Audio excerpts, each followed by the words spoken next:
Shabbat Shalom from Temple Concord. This week our Torah portion is a double portion, Acharemot and Kedoshim.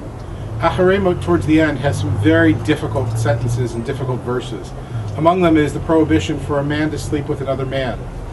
Our tradition has wrestled with this idea for thousands of years, and what we've concluded, at least in our modern world, is that what the tradition understands and what we understand are two very different things.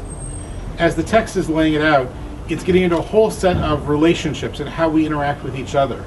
But the text's understanding of how humans interact, particularly the notion of a monogamous union, is so far removed from what we understand today.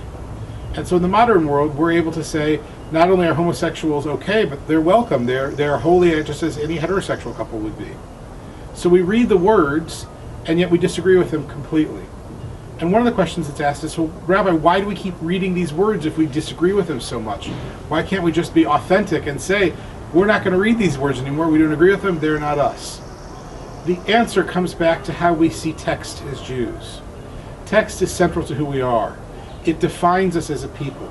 The text roots us. It keeps us together as a people, even when we disagree with it. So we can say we disagree with this text and be completely comfortable with it and go in a completely opposite direction. And yet, we still have devotion and love for the text itself, as text, even if we disagree with the idea presented there. It's a fascinating symbol for how we deal with each other. Imagine if we could deal with somebody with whom we disagree and say, look, I respect your humanity and your holiness, but I completely, vehemently disagree with you. Imagine how much better our world would be. Can you imagine hearing such things in Washington today? Where instead of calling each other enemies and terrible names on Twitter, we'd instead say, we disagree. We understand the words differently or the idea differently, but we respect the holiness of the other. It is this Jewish understanding of respect and dignity that our world so desperately needs.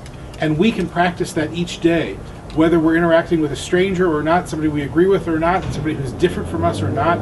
We can treat every human being we encounter with respect and dignity and holiness.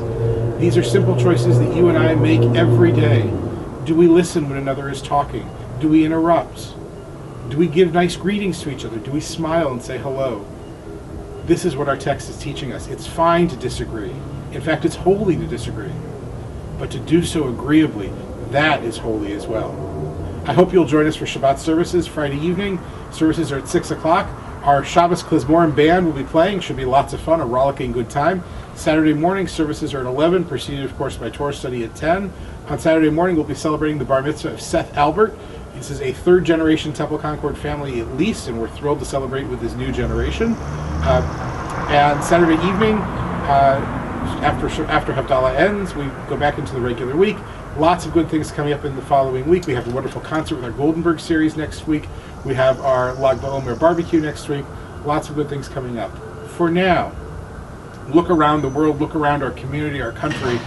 Recognize how much our discourse is dividing us. Recognize the hate that's coming out of us, and see in the Torah portion, even through a verse with which we completely disagree, that holiness exists when we recognize that there is something bigger than each of us, that the holiness we carry is bigger than the opinions we carry. If we can find that little spark of holiness, our world is improved, and each of us are improved. Shabbat Shalom for now. Look forward to seeing you at the temple.